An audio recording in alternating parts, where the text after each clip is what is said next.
At Breakfast Time by Edgar Albert Guest.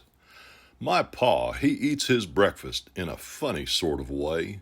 We hardly ever see him at the first meal of the day. Ma puts his food before him, and he settles in his place, and then he props the paper up, and we can't see his face. We hear him blow his coffee, and we hear him crunch his toast, but it's for the morning paper that he seems to care the most.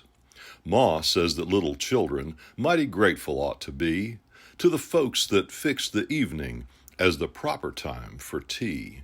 She says if meals were only served to people once a day, and that was in the morning just before Pa goes away, we'd never know how Father looked when he was in his place, 'cause he'd always have the morning paper stuck before his face.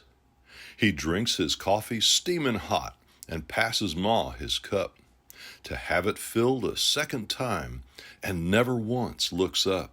He never has a word to say, but just sits there and reads, and when she sees his hand stuck out, Ma gives him what he needs. She guesses what it is he wants, 'cause it's no use to ask. Pa's got to read his paper, and sometimes that's quite a task. One morning we had breakfast, and his features we could see, but his face was long and solemn, and he didn't speak to me. And we couldn't get him laughing, and we couldn't make him smile, and he said the toast was soggy and the coffee simply vile. Then Ma said, "What's the matter? Why are you so cross and glum?" And Pa most took her head off, "'Cause the paper didn't come."